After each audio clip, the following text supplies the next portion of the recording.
Nay, ito na yung pagkain natin. Wala na, inuubos na yung kanin eh. Hindi na ako nagsahin kasi hindi naman ako kumakain sa gabi ng kanin. Kasyang-kasa sa tiyan ko to, no? Kasi Eh, yan. ikaw na yun ang kakain mo.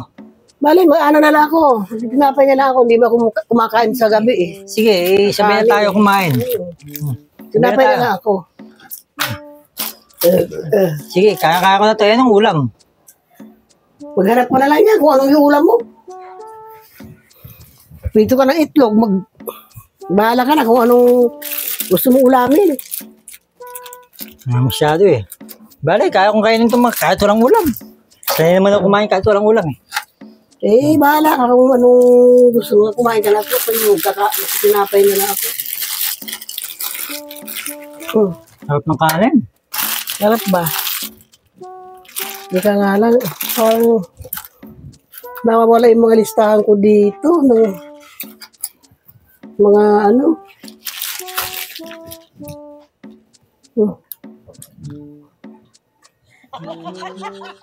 Galap naman din namin bagong luto.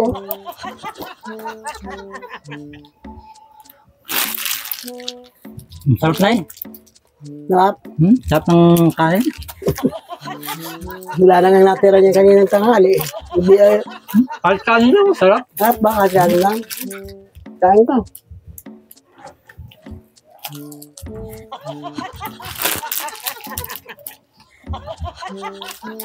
Ano ba yung listahan ko dito nung Sarap. binabayaran ko doon sa ano?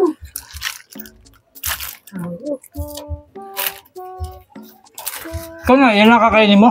Ito na lang. Hindi mo kumakain ng kanin sa gabi. Binapay lang talaga ako. Hindi mo ba namimiss kumain ng chicken? Mahal ng chicken. Ay, saka na lang yan pagka may mambili. Mahal.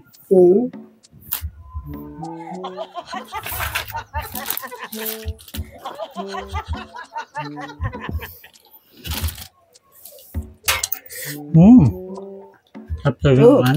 Ang galing nga, maubos mo na kahit walang ulam ah. Siyempre, sarap ng kanin eh. Gusto ko pa yun, mga ganyan, tutong. Akala ko eh, ayaw mong kumain ng walang ulam. Pero nauubos mo na para kahit walang ulam. Sanay naman tayo sa ganyan eh.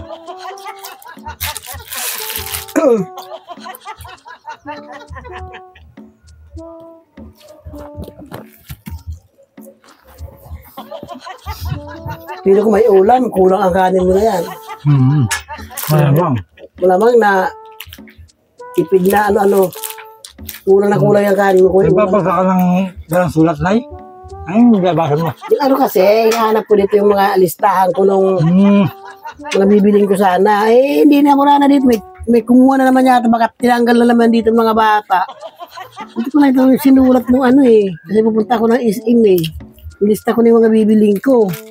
Wala na lang. Oh!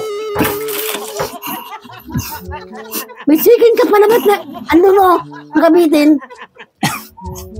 Ang daya nito. May chicken pala dito? Kaya pala sabi mo, sarap, ay tutong. Daya nito. Chicken? Hindi na, buto na lang yan eh. Kaya niya pa yung nakasabit dyan, di niya napapansin. Hindi.